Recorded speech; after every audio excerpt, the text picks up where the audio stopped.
Greetings, friends, and welcome. Today we're going to be talking about step 3. And this step, I feel, represents a huge leap. Because in the Addendum, Bardon starts talking about room impregnation and biomagnetism and extending one's energy field a long way. And it's just like, wow, how did we get here so quick? But let's just run through it. So in the beginning, before the spirit schooling, he introduces Solomon's temple and the 4 pillars.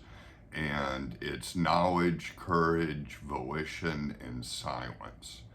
And I would say the most important one of those is volition.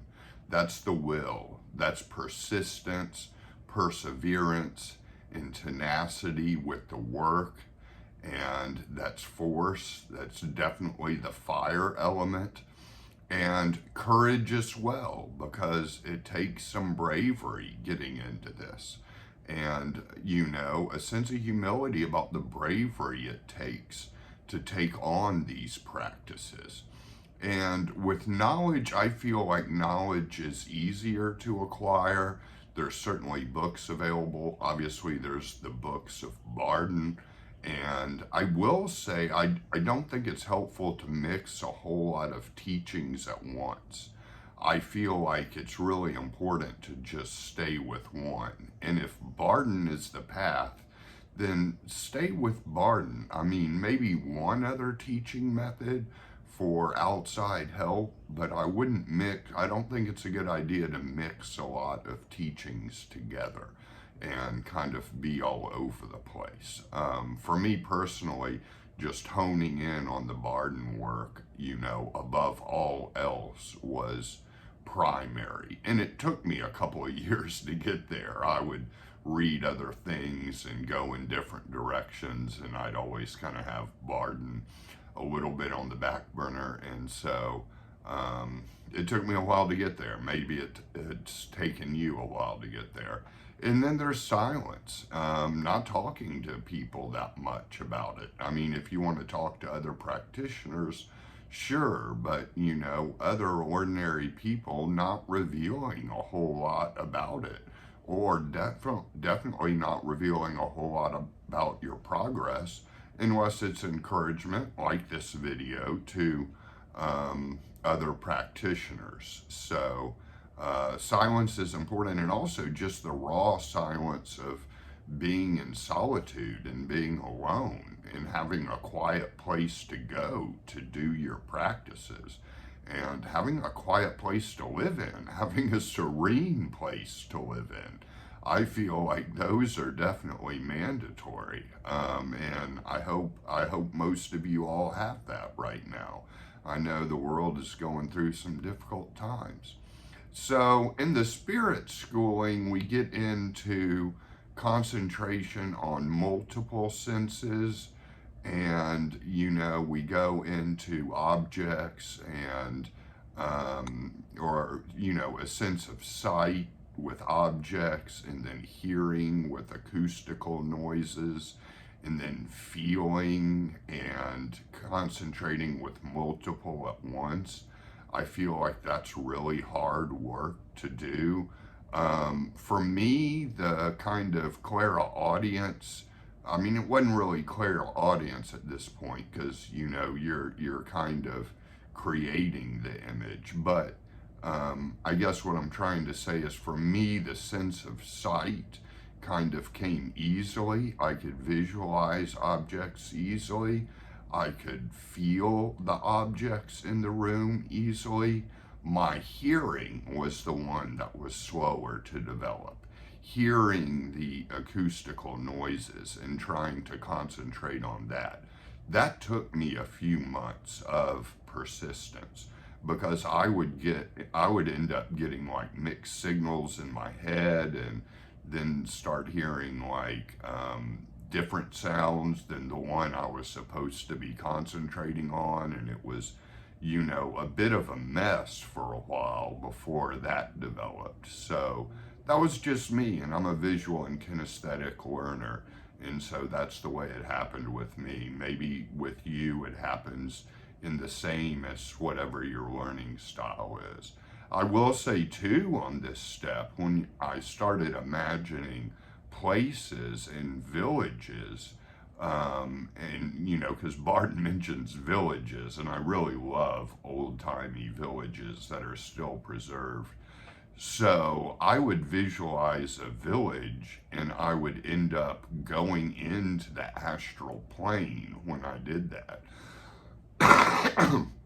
Excuse me. So I would, you know, visualize a village, and then I would go into it, but the village would change. It wouldn't necessarily be the village I was imagining, and it would become a whole scene and a whole travel, and I'd kind of, you know, forget the physical body a little and just, you know, sitting in the chair in the asana position, basically, you know, going into the astral plane. I went into astral travel pretty early in Bardon's work, you know, and I'm going to be sharing more and more about my own process and stuff I haven't shared before, in the hopes that it helps viewers and fans and students.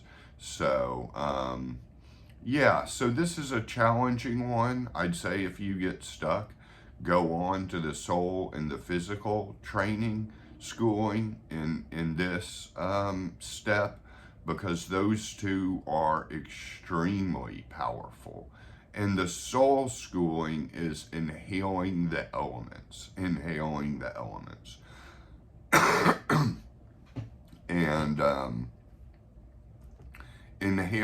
elements, what I feel about this step, when one inhales the elements, I kind of began to feel like, oh my, why couldn't this be done earlier? I almost feel like working with the elements with the breath in the soul schooling is so primary. I almost wish Bardon would have put it earlier in the step work, because I feel like when you can get the elements charged up in your body and get them properly balanced, then you're going to be able to do everything else so much easier. So I would say spend a whole lot of time on this and visualize all the elements coming into you in the breath. You know, imagine yourself in a spherical ball extending to infinity. And if that's too difficult to visualize with the elements, just start out with a ball right in front of you that you're putting the elements in.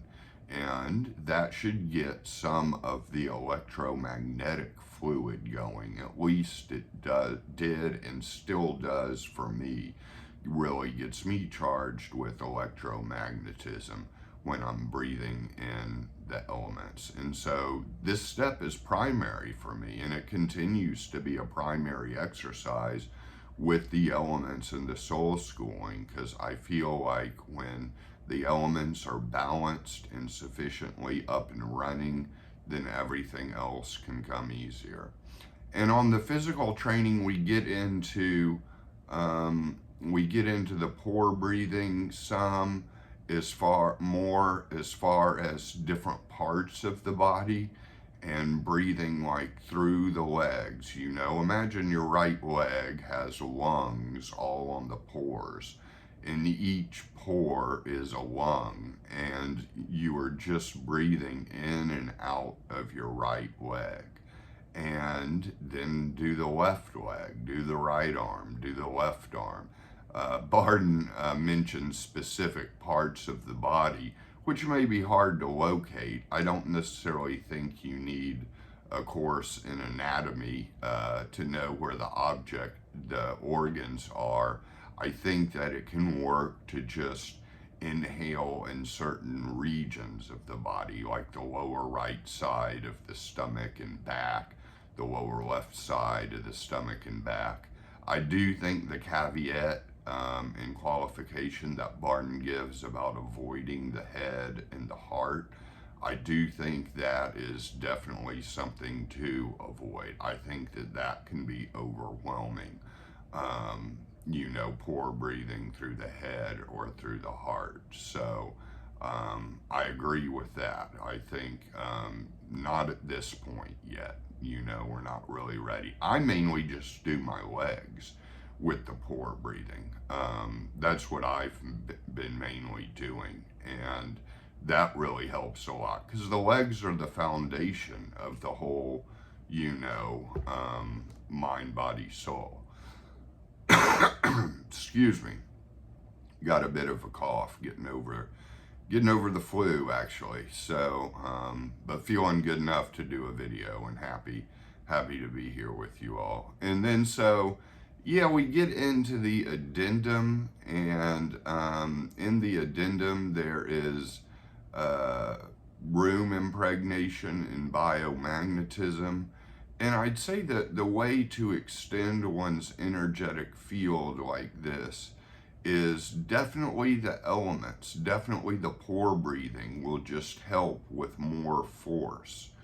And so I'd really go with those first in this step 3.